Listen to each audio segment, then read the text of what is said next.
আমার মৃত্যুর জন্য কেউ দায়ী না, খুব পরিষ্কার একটা লাইন। অনেক সুইসাইড নোটে পাওয়া যায়।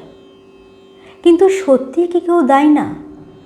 নাকি আসলে আমরা, পরিবার, বন্ধু, শিক্ষক, সহকর্মী, অজান্তেই কোথাও দায়িত্বটা এড়িয়ে যাই? প্রতিদিন পৃথিবীতে গড়ে প্রতি 40 সেকেন্ডে একজন মানুষ নিজের জীবন শেষ করছে। সংখ্যাটা শুধু পরিসংখ্যান নয়, এগুলো এক একটা ভাঙা স্বপ্ন, এক একটা অদৃশ্য যন্ত্রণা, এক একটা সম্পর্কের ফাটল আর নীরব চিৎকার, যা হয়তো কেউ শুনতেই চায়নি। বাইরে থেকে স্বাভাবিক হাসি, ক্লাসের আড্ডা, অফিসের রুটিন বা সোশ্যাল মিডিয়ার রঙিন ছবি দেখালেও ভিতরে চলছিল নিঃশব্দ এক যুদ্ধ। একটা আত্মহত্যা মানে শুধু একজনের মৃত্যু নয়, তার সঙ্গে ভেঙে যায় অসংখ্য মন। বাবা মায়ের বুক শূন্য হয়ে যায়, কখনো সন্তানের পৃথিবী অন্ধকারে ঢেকে যায়, কিংবা প্রিয় মানুষটা নিঃশব্দে হারিয়ে যায়। কেউ সারা জীবনের মতো হারিয়ে যাওয়ার পরে অপরাধবোধে মনে হয়, আমি কি একটু খোঁজ নিতে পারতাম না? কিন্তু প্রশ্নটা হলো, দায়িত্বটা কে নেবে আর কিভাবে নিতে পারে? পরিবার।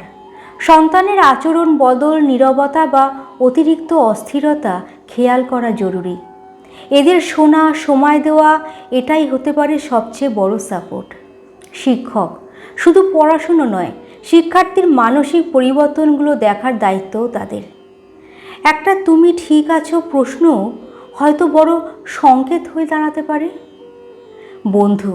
হাসির আড়ালে লুকিয়ে থাকা কষ্টটাকে বুঝতে চেষ্টা করা, প্রয়োজনে জোর করে হলেও পাশে বসা বন্ধুত্বের সত্যিকারের পরিচয় এটাই। সমাজ। কাউকে ছোট করা, অপমানিত বা কলঙ্কিত করা, এ বিষয়গুলোকে স্বাভাবিক না মনে করা এবং খোলাখুলি আলোচনার জায়গা তৈরি করা খুব দরকার।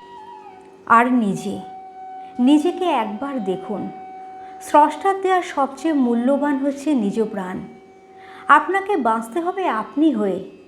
বিপদ জীবনের অংশ, সাহায্য চাওয়া নিজেকে ভালোবাসারই অংশ।